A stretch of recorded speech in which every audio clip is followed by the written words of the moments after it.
সম্মানিত সুধী, আসসালামু আলাইকুম। আপনাদের সাথে আছি আমি মেহেদী হাসান সুজন। আজ কাপ্তাই থানা আওতাধীন 94 নং ওয়ার্ড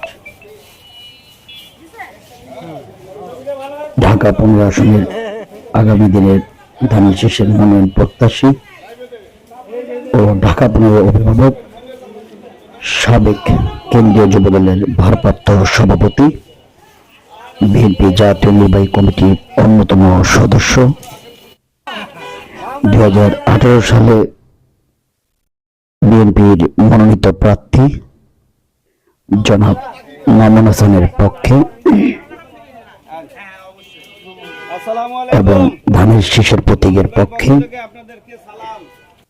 বিএনপি ভারপ্রাপ্ত চেয়ারম্যান জনাব তারেক রহমান ঘোষিত রাষ্ট্র মেরামতের 31 দফা কার্যক্রমে যে লিফলেট, সেই লিফলেট বিতরণ করেন এবং ধানের শীষের পক্ষে সকলকে আহ্বান জানান।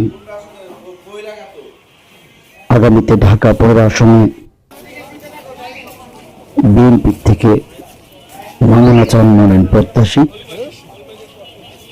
সেক্ষেত্রে ধানের শীষের প্রতীকের পক্ষে এবং বিএনপির পক্ষে জনাব মামুন হাসানের পক্ষে লিফলেট বিতরণ করেন এবং সকলের কাছে দোয়া চান এবং সকলকে আহ্বান করেন। উপস্থিত সাবেক কেন্দ্রীয় যুবদলের ভারপ্রাপ্ত সভাপতি, বিএনপি জাতীয় নির্বাহী কমিটির অন্যতম সদস্য জনাব মামুন হাসানের সহধর্মিণী জনাবা ডলি হাসান, উপস্থিত সাবেক ঢাকা মহানগর উত্তর বিএনপির সদস্য ও 14 নং ওয়ার্ড জনতার কাউন্সিলর আহসানুল্লাহ চৌধুরী হাসান,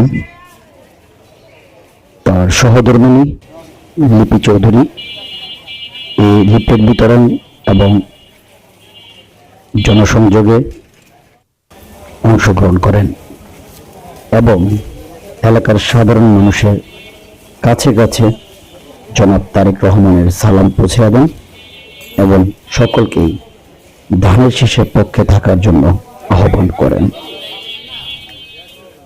সাথে উপস্থিত ছিলেন কাপ্তাই থানা বিএনপির অঙ্গ সহযোগী সংগঠনের নেতৃবৃন্দ। এ সময় জনাবা ডলি হাসান সকলকেই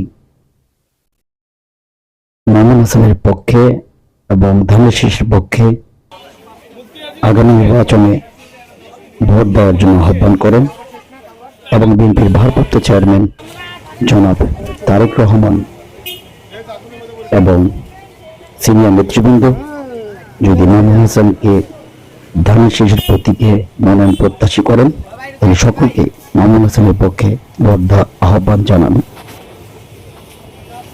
সুপ্রিয় দর্শক, মামুন হাসান ঢাকা 15 সন্তান, আপনাদের সন্তান, আপনাদের সকলের কাছে দোয়া প্রার্থী। সুপ্রিয় দর্শক, আপনাদের সাথে এখন উপস্থিত ছিলাম আমি মেহেদী হাসান সুজন। এখন বিদায় নিচ্ছি। আসসালামু আলাইকুম।